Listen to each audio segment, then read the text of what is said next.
In this video, we dig up the 80s gems Hollywood left behind. But why were they forgotten? A brutal war thriller that was too real for comfort. A sci-fi masterpiece overshadowed by blockbusters. A crime drama that vanished after one shocking scene. These aren't just movies. They're time capsules of pure cinematic gold. And trust me, by the end of this video, you'll wonder why no one talks about them anymore. The Long Good Friday, 1980. Harold Shand isn't just another gangster. He's a visionary. In the gritty heart of 1980s London, he dreams of turning the criminal underworld into a legitimate empire. He's got the power, the connections, and a deal with American investors that could change everything. But then, the bodies start piling up. Bombs explode in broad daylight. His enemies are invisible, and his allies? Dropping like flies. As the city turns into a pressure cooker, Harold scrambles to maintain control, but the more he fights back, the deeper he sinks into chaos. Bob Hoskins delivers a thunderous performance, equal parts ruthless and desperate, as a man who realizes too late that the game has changed, and he's no longer the one calling the shots. The Long Good Friday is more than a gangster film. It's a tense, ticking time bomb of betrayal, power, and the terrifying moment a king realizes his kingdom is burning. Forgotten by many, but unforgettable once seen. Manhunter, 1986. Before Silence of the Lambs, before Hannibal Lecter became a household name, there was Manhunter. And it was haunting.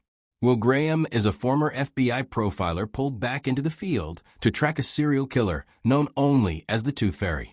But to catch a monster, Graham must consult with another, Dr. Hannibal Lecter, the very killer who almost destroyed him. What makes Manhunter unforgettable isn't just the eerie tension, it's the psychological toll. Graham doesn't just hunt evil, he feels it. He sees through the eyes of murderers, and it's tearing him apart. Michael Mann's slick, neon-soaked direction turns this thriller into a nightmare bathed in style and shadows. It's a slow burn, yes, but every frame oozes dread. William Peterson's performance is raw and vulnerable, long before forensic profilers became pop culture heroes. Manhunter was ahead of its time, a chilling dive into the mind of madness, quietly brilliant, deeply unsettling, and somehow still criminally overlooked. Near Dark, 1987. Forget capes, castles, and centuries-old vampires. Near Dark drags the bloodsucker myth into the dust and grit of the American Southwest, and it's glorious. Caleb, a small-town farm boy, gets seduced by a mysterious drifter named May. One kiss later, he's plunged into a world of nomadic vampires, feral, ruthless, and hungry. These aren't elegant creatures of the night, they're outlaws. Guns, blood, and backroads define their world. Catherine Bigelow, long before The Hurt Locker, directs this genre mashup with unrelenting intensity, fusing horror and western into something hypnotic. Every shot feels dangerous. Every moment oozes tension. And the bar scene? Still one of the most brutal, unforgettable vampire moments ever filmed. Near Dark didn't shine at the box office, overshadowed by The Lost Boys, but it's arguably the more daring film. Gritty, stylish, and strangely poetic, it redefined what vampire cinema could be. And today, it stands tall as one of the coolest horror gems of the 80s. Withnail I, 1987. Two unemployed actors, one rotting cottage, and a road trip that spirals into chaos and melancholy. Withnail I isn't your typical comedy. It's raw, tragic, and blisteringly hilarious. Set at the tail end of the 1960s, it follows the drunken, desperate Withnail and his nervous companion, I, as they flee their decaying London flat for the countryside. But the countryside doesn't offer peace. It offers rain, rejection, and the looming dread of growing up. Richard E. Grant's performance as Withnail is pure brilliance, a flamboyant, broken man raging against irrelevance. Every line is quotable. Every scene absurd yet painfully human. Beneath the black humor lies a quiet heartbreak, the end of youth, the death of dreams, and the bittersweet ache of friendships that can't last.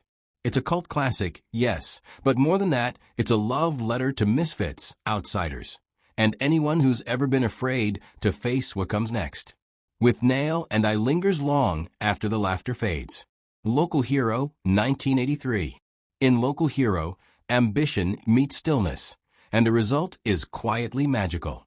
When slick American oil executive Mac is sent to a tiny Scottish village to negotiate a land deal, he arrives with confidence, cash, and corporate swagger. But the village doesn't resist, it enchants. The locals are odd, charming, and unexpectedly wise. As Mac spends time among them, the sea breeze and starlit skies begin to change him. What unfolds is not just a clash between cultures, but a slow awakening. Mac thought he was there to buy the land, but the land ends up owning his heart. Bill Forsyth crafts a film filled with gentle humor, subtle emotion, and breathtaking landscapes that almost whisper to the soul. Local Hero isn't loud, fast, or flashy, but that's its magic.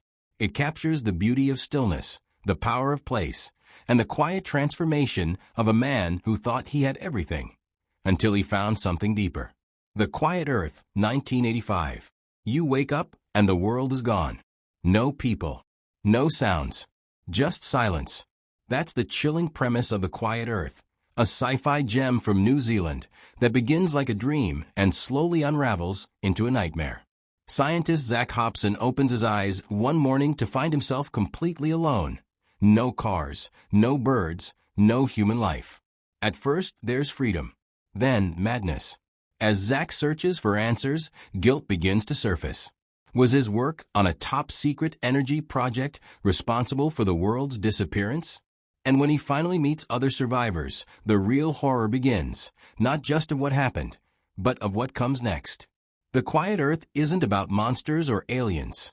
It's about the terrifying silence left behind by mankind's mistakes. It's eerie, philosophical, and unforgettable. With haunting imagery and a final shot that still sparks debate, this film asks a single, soul-shaking question. If you were the last person alive, would you still be you? Housekeeping, 1987. Some films don't shout, they whisper, gently unraveling truths you didn't know you were holding. Housekeeping is one of those rare, aching stories. Set in a remote Idaho town during the 1950s, it follows two orphan sisters sent to live with their mysterious Aunt Sylvie. At first, her ways seem odd. She drifts between moments, avoids structure, and lives like a ghost in her own home. But beneath the surface, Sylvie is deeply human and heartbreakingly free. As one sister clings to normalcy, the other is drawn into Sylvie's quiet world of solitude and wonder. The film becomes a meditation on loss, identity, and the haunting beauty of those who don't quite fit in. Christine Lottie gives a mesmerizing performance as Sylvie, both unsettling and tender. Housekeeping isn't just about family. It's about the loneliness we carry and the spaces we leave untouched. Forgotten by mainstream cinema, this film is a hidden treasure, soft, sorrowful, and absolutely unforgettable. The Unbearable Lightness of Being, 1988. In a world where love and politics collide, The Unbearable Lightness of Being explores the fragile dance between freedom and fate. Set against the backdrop of the 1968 Prague Spring, Tomas, a brilliant surgeon and womanizer, and Teresa, a shy photographer, navigate passion, loyalty, and the weight of their choices. This film isn't just a love story. It's a philosophical journey, questioning what it means to live lightly when every decision feels so heavy. Director Philip Kaufman wraps Milan Kundera's complex novel in breathtaking visuals and intimate performances, making you feel every heartbeat, every betrayal, and every stolen moment.